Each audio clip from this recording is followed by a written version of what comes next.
Veamos otras aplicaciones, otras más interesantes. Un primer caso. Vamos a suponer que hay un bloque de 200 libras que cuelga en equilibrio de una configuración de cables que se muestra a continuación. Queremos calcular la tensión en cada cable. Entonces es un objeto de 200 libras que está sostenido por 3 cables. Ya nos anticipamos y le colocamos nombre a cada cable. Cable 1, cable 2, cable 3. El ángulo que el cable 1 forma con la horizontal es de 45 grados y el del cable 2 es de 60 grados. Entonces, vamos a hacer un diagrama de cuerpo libre del bloque de 200 libras. Ese bloque siente su propio peso que va hacia abajo y la tensión del cable 3 que va hacia arriba. Y no hay ninguna otra fuerza externa. Vamos a hacer entonces sumatoria de fuerzas verticales de acuerdo a la segunda ley de Newton, igualando a masa por aceleración.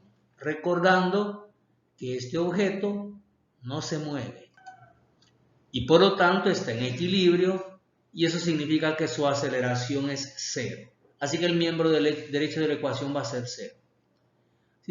Si suponemos que hacia arriba es positivo, entonces hacia arriba iría la tensión 3, sería positiva, menos el que va hacia abajo, que es el peso, y eso igual a 0, porque 0 es la aceleración. De ahí despejo la tensión 3, paso el peso a sumar al otro lado, y obtenemos que la tensión del cable 3 naturalmente y obviamente va a ser el peso del objeto, que son 200 libras. Y esa sería entonces la tensión del cable T. Decía que era obvio porque es fácilmente observable que el cable 3 está sosteniendo al objeto de 200 libras. Muy bien, tenemos ya el primer dato. El problema es que no tenemos otro bloque para hacer otro diagrama de cuerpo libre o no tenemos fuerzas horizontales para plantear sumatoria de fuerzas en X, por lo menos no con este cuerpo libre. Las dos fuerzas eran verticales.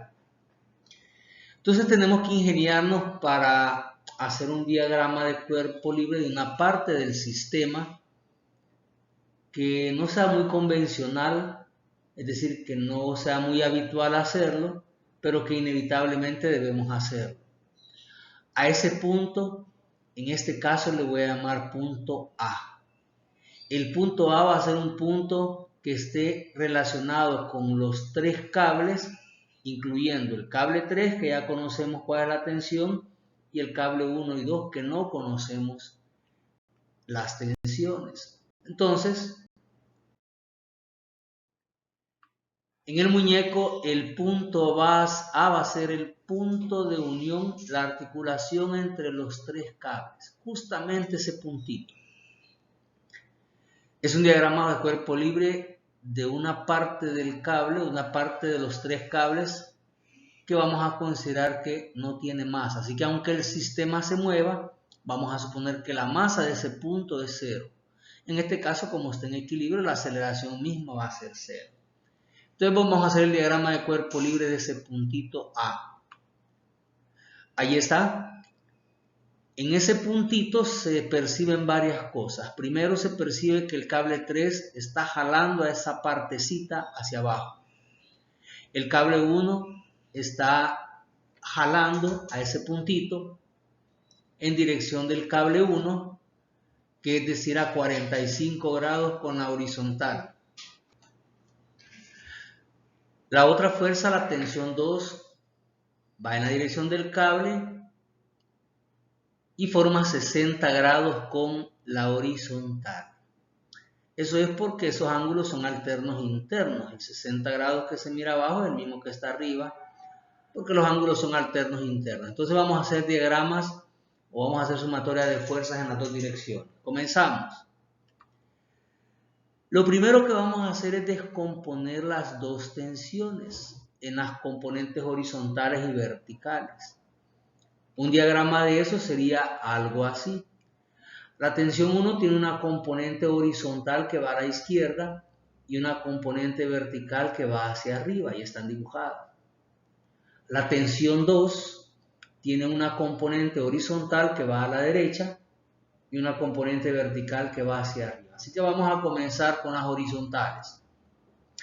Sumando las fuerzas horizontales, que en este caso son dos, la componente horizontal de la tensión 1 que va a la izquierda y la componente horizontal de la tensión 2 que va a la derecha.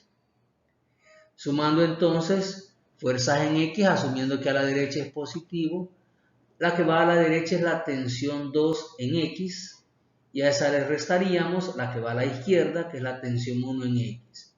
Es igual a la masa por la aceleración, que dijimos que era 0, porque el sistema está en equilibrio y aunque no lo estuviera en este caso, la masa se considera 0 porque es una parte diferencial del sistema. Eso significa que si pasamos a sumar la tensión 1 horizontal, la tensión 2 en X y la tensión 1 en X son iguales. Recordando, ya varias veces lo hemos hecho, las componentes horizontales de un vector se calculan como la magnitud del vector por el coseno del ángulo cuando ese ángulo es con la horizontal. El 45 grados y el 60 grados son ángulos con la horizontal, así que sigue funcionando. Vamos a decir entonces que la tensión 2 en X, que es la que va a la derecha, se puede calcular como la tensión 2 multiplicada por el coseno de 60 grados. Y la de la derecha, la tensión 1x o el miembro derecho, que correspondería a la tensión 1 que va a la izquierda, la componente en X, sería tensión 1 por el coseno de 45 grados. Despejando, observamos que la tensión 2 sería la tensión por el coseno de 45 grados y el coseno de 60 grados lo vamos a pasar a dividir. A esa le vamos a llamar ecuación número 1. Tomémosla en cuenta. Tensión 2 es la tensión 1 por el coseno de 45 entre coseno de 60. Ahora vamos a hacer sumatoria de fuerzas verticales. Voy a poner el dibujito allá a la derecha. Las fuerzas verticales, las que van hacia arriba, son las dos componentes en Y de la tensión 1 y la tensión 2. Sumatoria de fuerzas en Y, de nuevo, igual a masa por aceleración igual a 0. Si hacia arriba es positivo, sería la tensión 1Y positiva hacia arriba. La tensión 2Y positiva porque va hacia arriba. Y la negativa va a ser la tensión 3 que va hacia abajo. Es igual a 0. Pasamos la tensión 3 a sumar al otro lado y descomponemos. La tensión 1Y dijimos que era, en el caso de las componentes verticales de un vector, se calculan multiplicando por el seno de cada ángulo. Por ejemplo, la tensión 1Y sería la tensión 1 por el seno de 45 más la componente en Y de la tensión 2, que sería la tensión 2 por el seno de 60 grados. A esa le vamos a llamar ecuación 2 y considerando que ya teníamos una ecuación 1, la vamos a sustituir acá en esta ecuación. Esa sustitución sería donde aparece acá la tensión 2, porque la tensión 2 en la ecuación 1 descubrimos que era tensión 1 coseno de 45 entre coseno de 60. Así que ese paréntesis representa esa ecuación en la que la tensión 2 estaba despejada. Y ahí está. Y eso sería igual a la tensión 3. Note que he sombreado el seno de 60 y el coseno de 60, porque seno de 60 entre coseno de 60 es una identidad trigonométrica. Seno entre coseno es tangente. Así que sería tensión 1 seno de 45, más tensión 1 coseno de 45, más seno de 60 entre coseno de 60, que equivale a la tangente de 60 grados.